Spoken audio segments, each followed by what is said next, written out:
Que hable la palabra. Te invito a reflexionar el Santo Evangelio de este día. Señor, que la meditación de tu palabra haga de nuestros corazones tierra fértil para recibir la semilla del reino y que produzca muchos y buenos frutos en nosotros. Estimados hermanos, llegamos al domingo número 16 del tiempo ordinario. El Evangelio está tomado de San Mateo capítulo 13, versículos del 24 al 43. Continuamos reflexionando las parábolas del reino de los cielos. Hace una semana hemos meditado, reflexionado la primera parábola del capítulo 13 de San Mateo, la parábola del sembrador. Esto nos lleva al contexto del Evangelio de hoy, las parábolas del reino de los cielos. Jesús enseña dos cosas. Primero, ¿qué es el reino de los cielos? Y segundo, ¿cómo acoger el reino de los cielos? Y a partir de aquí podemos concluir que este es el fin de las parábolas. Jesús nos explica qué es y cómo acoger o recibir el reino de los cielos. ¿Qué es el reino de los cielos? Es el reino de Dios. Es lo que Cristo nos trae. Si nosotros tenemos presente el comienzo de la predicación de Jesús, podemos recordar que Él, desde el comienzo de su ministerio público, habla de la llegada del reino de los cielos e invita a la conversión. Es decir, Él nos invita a acoger el proyecto del reino de Dios que Él hace o que Él nos trae. Para saber qué es lo que Jesús nos trae y cómo corresponder a ello, es importante prestar atención al capítulo 13 de San Mateo, en donde Jesús, como ya he puntualizado antes, nos describe el reino de Dios, qué es y cómo hemos de recibirlo. Hoy se nos propone tres parábolas: el trigo y la cizaña, el grano de mostaza y la levadura. Para hablar del reino, Jesús parte de la experiencia de la vida ordinaria, habla con parábolas, habla de la vida del campo, de la agricultura. Hay que decir que en la agricultura o en la vida del campo hay que tener mucha paciencia. Quizá este elemento nos ayude a entender por qué la vida cristiana se vuelve muchas veces cuesta arriba, se vuelve difícil, sobre todo para los cristianos del siglo XXI, tan acostumbrados a lo rápido, a lo instantáneo, acostumbrados al café instantáneo, acostumbrados a los productos que en 2 o 3 minutos en el microondas ya está listo para consumir. Por ello, hoy hemos de hacer un alto en nuestra vida y asumir el reino de Dios. Y para asumir el reino de Dios hay que dejar las prisas baratas y apostar a lo que realmente interesa, es decir, apostar por el proyecto del reino de los cielos, del reino de Dios. Vayamos entonces a las parábolas. Diré algunas palabras, me voy a detener más en la primera y de las otras dos solo voy a señalar o puntualizar algunas cosas generales. El trigo y la cizaña. Esta parábola es complemento de la anterior, de la parábola del sembrador. Además, Jesús repite la misma acción que en la parábola del sembrador, explica lo que significa la parábola. Jesús es el sembrador que siembra la semilla de la palabra de Dios, y ante esta realidad uno la acoge o no, es decir, uno se vuelve buena o mala tierra. El sembrador siembra la buena semilla, la semilla del reino de Dios, de la palabra de Dios. Llama la atención lo siguiente: mientras los trabajadores duermen, un enemigo va y siembra la cizaña.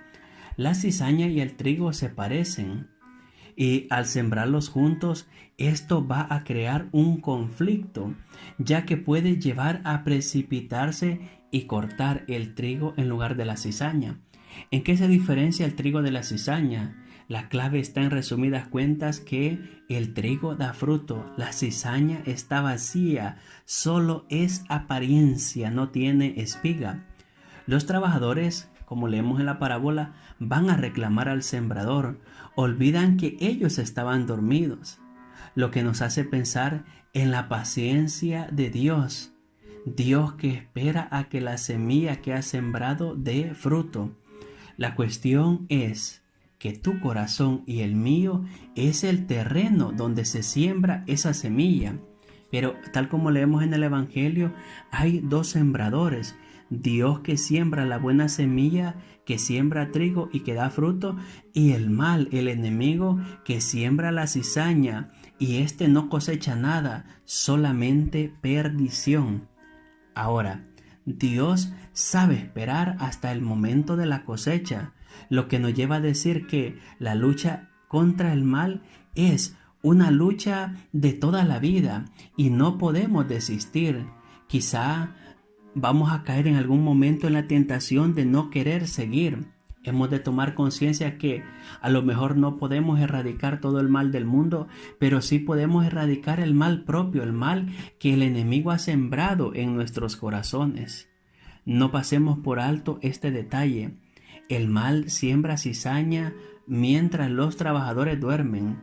Ellos no estaban en vela, es decir, cuando nosotros dormimos, cuando nos descuidamos o desentendemos, el enemigo siembra la semilla del mal en el corazón y en el mundo. Dormir es dejar de vigilar. Así que despiértate, no te duermas, no dejes que el enemigo siembre la cizaña en tu corazón. Dormir, como ya te he dicho, es en resumidas cuentas dejar de vigilar. Y no se vale después ir a culpar a Dios de nuestros descuidos. La pregunta es, ¿eres trigo o eres cizaña? Los cristianos tienen que ser trigo y dar fruto. Los que son cizaña solo son apariencia y no dan fruto. Así que tú decides qué quieres ser. Ahora les invito a reflexionar la segunda parábola, la del grano de mostaza. Una semilla pequeña, la más pequeña, que llega a ser la mayor de las hortalizas y hasta los pájaros anidan en ella. El reino de Dios, la realidad del reino de Dios, parece una cosa pequeña, a veces hasta insignificante, pero con la paciencia, la vigilancia, la constancia, la perseverancia, llega a dar fruto, llega a ser una hortaliza grande y los pájaros anidan en ella. Esta parábola me recuerda a un dicho de los abuelos: de granito en granito se llena la gallina. Esa es la lógica del reino de Dios. Acciones pequeñas, acciones concretas, acciones sencillas, pero que tienen un gran valor, un valor eterno porque conducen y llevan a la salvación.